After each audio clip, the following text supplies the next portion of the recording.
Hello दोस्तों, मैंने उसके पहले उसका एक वीडियो डाला हुआ था, लेकिन किसी भाई को समझ में नहीं आया कि उसका ट्रांसफार्मर का वायरिंग कैसे करते हैं।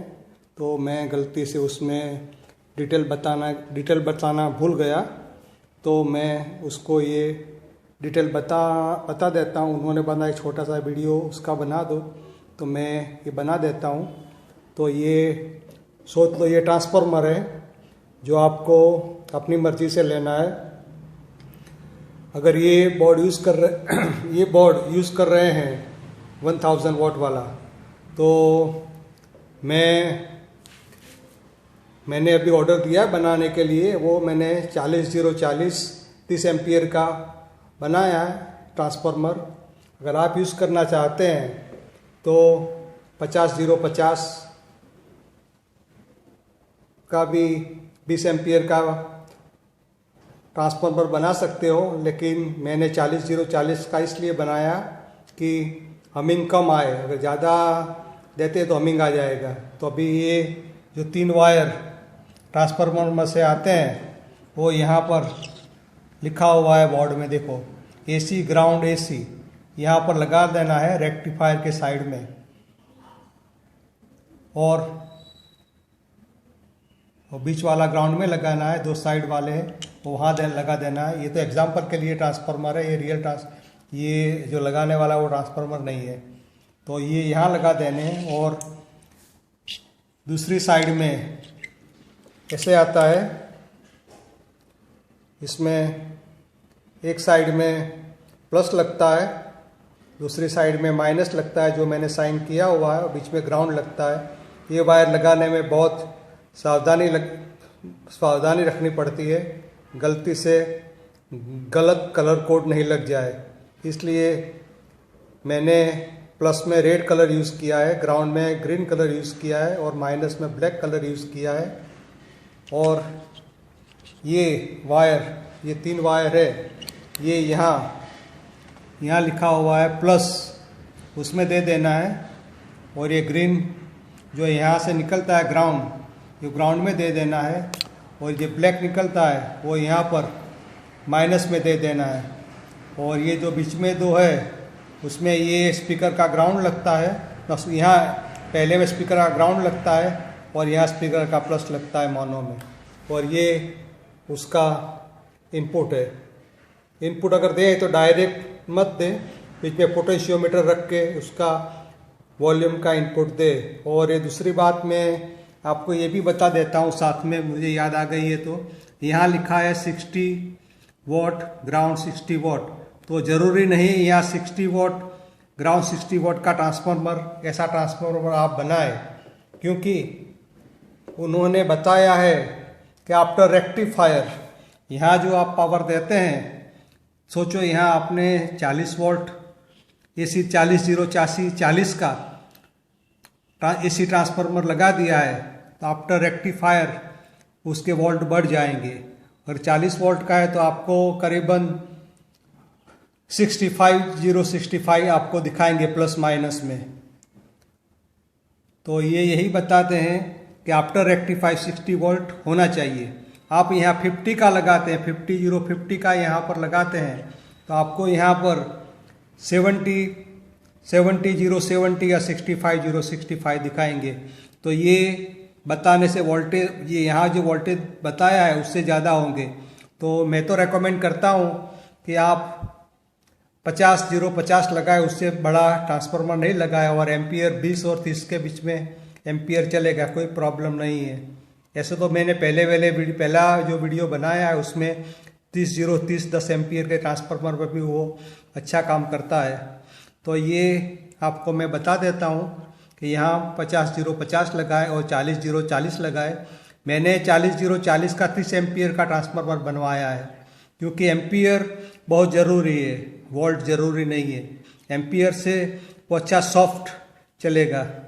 तो 40 यहाँ देते हैं, तो यहाँ पर करीबन 15 वोल्ट ज़्यादा आएंगे, तो 55 आएंगे, और 60 आएंगे, ऐसा कुछ आएगा यहाँ पर।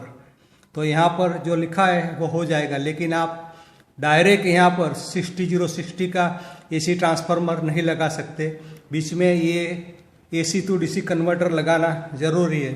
तो मैं उसका वीडियो में बताना भूल गया था, इसलिए मैं आपको खास बता देता हूँ कि इस तरह से उसका वायरिंग होता है। और ये कैपेसिटर उसमें जो लगाए हुए हैं वो 10,000 mAh 63 वॉट के हैं। आप चाहे तो ऐसा भी लगा सकते हैं, चाहे तो 2 भी लगा सकते हैं और 4 वाला मिलता है तो 4 वाला लगा। 4 वाले से क्या होता है कि फिल्टरेशन अच्छा होता है और वॉइस में क्लियरिटी बहुत बढ़ जाती है, इसलिए मैंने ये 4 वाला चाइना से मंगवाया हुआ है। ये यहाँ पर नहीं मिलता, बहुत अच्छी तरह से बनाया हुआ है ये। तो ये 4 वाला लगा सकते हैं, 2 वाला भी लगा ले सकते हैं, कोई प्रॉब्लम नहीं है। तो मैंने बता दिया, ये थोड़ा मगज में दिमाग से सोच ले कि ये 60060 यहाँ लिखा है, वो ट्रांसफार्मर एसी ट्रांसफार्मर का पावर नहीं है।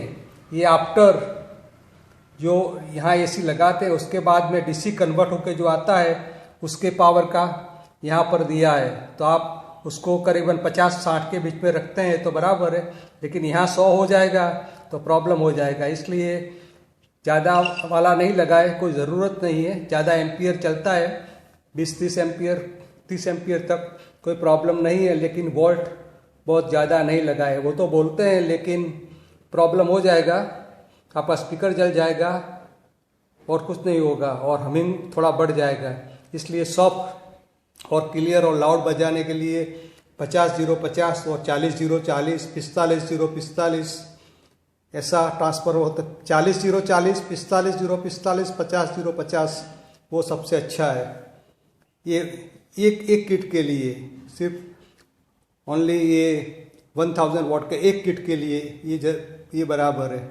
तो मैंने ये सारा वायरिंग आपको बता दिया और दूसरी बार भी मैं बता देता हूँ कि जब आप पावर देते हैं तो यहाँ का कोई भी कॉन्टेक्ट को टच करने की ट्राई नहीं करेंगे, वरना 100 वॉट का आपको झटका लग सकता है चालू पावर में, क्योंकि ये कैपेसिटर बहुत चार्ज होते हैं और उसको चार्ज डाउन करने में 15 मिनट लगते हैं। और ऐसा कोई प्लायर पकड़ के जो चिपिया होता है वो नेगेटिव पॉजिटिव में लगाकर उसको डिस्चार्ज करने की कोशिश मत करें, वरना ये आपका ट्विजर जो चिपिया और प्लायर जो उसके ऊपर ब्लैक कलर का डार्क हो जाएगा और जल जाएंगे और ये इसमें भी सारा डैमेज कर देगा। तो अपने आप ये डिस्चार्ज होता है वही अच्छा है। उसने तो डिस्चार्ज के लिए सारा इक्विपमेंट यहाँ दिया है, लेकिन ये तो यहाँ इस तरह का नहीं मिलता, वो तो हाथ से बनाया हुआ मिलता है। और ये रेक्टिफायर भी जिसमें डाला हुआ है, ये रेक्टिफायर भी बहुत अच्छा रेक्टिफायर है। तो मैंने ये आपको बता दिया कि यहाँ से आपको एसी लगाना है और यहाँ से आपको डीसी लगाना है, और ये प्लस माइनस का बहुत ध्यान रखना। अगर गलती से यहाँ प्लस और यहाँ माइनस लगा दिया तो बहुत बड़ा प्रॉब्लम बोर्ड में आ जाएगा और एक कैपेसिटर में भी प्रॉब्लम आ जाएगा। तो बस ये वीडियो मैं यहाँ समाप्त करता हूँ और ये वीडियो भी मैं अपलोड कर दूँगा, जिससे आपको पूरी पावर सप्लाई की जानकारी मिल जाएगी। और फिर से मैं बता देता हूँ कि उसको छोटे वॉट के स्पीकर और ऊपर पर मत चलाइए, क्योंकि उसका पावर बहुत ज़्यादा है। 1000 वॉट बहुत ज़्यादा पावर है। तो आपका छोटा स्पीकर वूफर है 150 वॉट वाला, एक ही तो डायरेक्ट ही जल जाएगा फुल वॉल्यूम के अंदर। तो आप बहुत सोच के जो करें वो बहुत सोच के, अगर कुछ समझ में नहीं आए तो मुझे कमेंट करें। Thank you for watching my video.